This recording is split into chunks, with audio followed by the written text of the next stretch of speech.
दोस्तों, आज की कहानी है। एक गरीब आदमी था। एक दिन वह राजा के पास गया और बोला, महाराज, मैं आपसे कर्ज मांगने आया हूँ। कृपा कर आप मुझे 5,000 दे।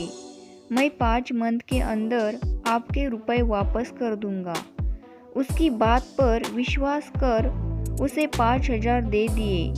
5 मंथ बीत जाने के बाद भी जब उस व्यक्ति ने राजा के 5,000 नहीं लौटाए, तब राजा को मजबूरन उसके घर जाना पड़ा। लेकिन वहाँ वह व्यक्ति नहीं मिला। जब भी राजा वहाँ जाता, बहाना बनाकर उसे वापस भेज दिया जाता। एक दिन फिर राजा उस व्यक्ति के घर गया। वहाँ और कोई तो नहीं दिखा। एक छोटी लड़की बैठी थी। राजा ने उसी से पूछा, तुम्हारे पिताजी कहाँ हैं?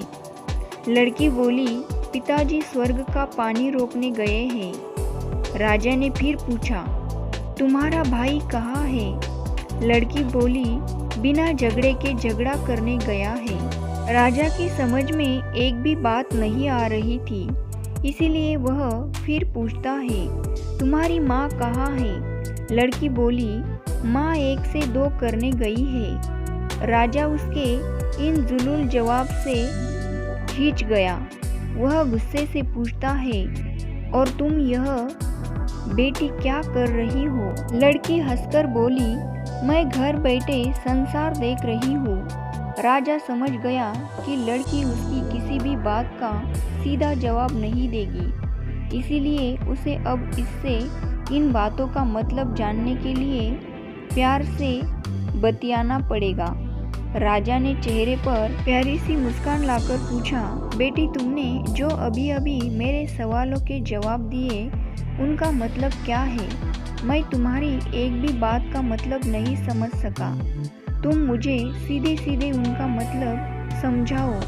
लड़की ने भी मुस्कुराकर पूछा, अगर मैं सभी बातों का मतलब समझा दूँ तो आप मुझे क्या देंगे? राजा के मन में सारी बातों को जानने की तीव्र उत्कंठा थी। वह बोला, जो मांगोगी वही दूंगा। तब लड़की बोली, आप मेरे पिताजी का सारा कर्ज माफ कर देंगे तो मैं आपको सारी बातों का अर्थ बता दूंगी। राजा ने कहा, ठीक है, मैं तुम्हारे पिताजी का सारा कर्ज माफ कर दूंगा। अब तो सारी बातों का अर्थ समझा दो। लड़की बोली, महाराज, आज मैं आपको सारी बातों का अर्थ नहीं समझा सकती। कृपा कर आप कल आए, कल मैं ज़रूर बता दूंगी। राजा अगले दिन फिर उस व्यक्ति के घर आया। वह सभी लोग मौजूद थे, आदमी, उसकी पत्नी, बेटा और उसकी बेटी भी। राजा को देखते ही लड़की पूछी, महाराज, आपको अपना वचन याद है ना? राजा बोला, हाँ, मुझे याद है। तुम अगर सारी बातों का अर्थ बता दो तो मैं तुम्हारे पिताजी का सारा कर्ज माफ कर दूंगा। लड़की बोली, सबसे पहले मैंने यह कहा था कि पिताजी स्वर्ग का पानी रोकने गए हैं। इसका मतलब था कि वर्षा हो रही थी और हमारे घर की छत से पानी टपक रहा था। पिताजी पानी रोकने के लिए छत को अच्छा बना रहे थे, यानी वर्षा का पानी आसमान से ही गिरता है, और हम लोग तो यही मानते हैं कि आसमान ही स्वर्ग है। बस पहली बात का अर्थ यही है। दूसरी बात मैंने कही थी कि भैया बिना झगड़ा के झगड़ा करने गए हैं। इसका मतलब था कि वह रेंगने के कांटे को काटने गए थे। अगर कोई भी रेंगने के कांटे को काटेगा तो उसके शरीर में जहाँ तहाँ कांटा गड़ जाएगा, यानी झगड़ा नहीं करने पर भी झगड़ा होगा और शरीर पर खरोंच आएगी। राजा उसकी बातों से सहमत हो गया। वह मन ही मन उसकी चतुराई की प्रशंसा करने लगा। उसकी उत्सुकता के साथ पूछा, और तीसरी चौथी बात का मतलब, बेटी? लड़की बोली, महाराज, तीसरी बात मैंने कही थी कि माँ 1 से 2 करने गई है। इसका मतलब था कि माँ अरहर दाल को पीसने यानी उसे 1 का 2 करने गई है। अगर साबुत दाल को पीसा जाए तो 1 दाना का 2 भाग हो जाता है, यानी यही था 1 का 2 करना। चौथी बात तो उस समय में भात बना रही थी और उसमें से 1 चावल निकाल कर देख रही थी कि भात पूरी तरह पका है कि नहीं। इसका मतलब है कि मैं 1 चावल देखकर ही जान जाती कि पूरा चावल पका है कि नहीं, अर्थात चावल के संसार को मैं घर बैठे देख रही थी। यही कहकर लड़की चुप हो गई। राजा सारी बातों का अर्थ जान चुका था। उस लड़की की बुद्धिमानी भरी बातों ने आश्चर्य में डाल दिया था।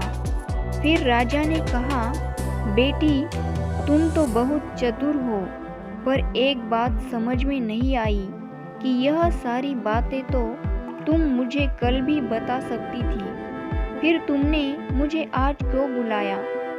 लड़की हंसकर बोली, मैं तो बता ही चुकी हूँ कि कल जब आप आए थे तो मैं भात बना रही थी। अगर मैं आपको अपनी बातों का मतलब समझाने लगती तो भात गीला हो जाता या जल जाता तो माँ मुझे ज़रूर पीटती। फिर घर में कल कोई भी नहीं था। अगर मैं इनको बताती कि आपने कर्ज माफ़ कर दिया है तो यह मेरी बात का विश्वास नहीं करते। आज स्वयं आपके मुँह से सुनकर कि आपने कर्ज माफ़ कर दिया है, जहाँ उन्हें इसका विश्वास हो जाएगा वही खुशी भी होगी। राजा लड़की की बात सुनकर बहुत ही प्रसन्न हो गया। उसने अपने गले से मोतियों की माला निकाल के उसे देते हुए कहा, बेटी यह लोग अपनी चतुराई का पुरस्कार, तुम्हारे पिताजी का कर्ज तो मैं माफ़ कर ही चुका हूँ। अब तुम्हें या तुम्हारे घर वालों को मुझसे बहाना नहीं बनाना पड़ेगा। अब तुम लोग निश्चित होकर रहो। अगर फिर कभी किसी चीज़ की ज़रूरत हो तो बेझिझक होकर मुझसे कहना। इतना कहकर राजा लड़की को आशीर्वाद देकर चला गया। लड़की के परिवार वालों ने उसे खुशी से गले लगा लिया।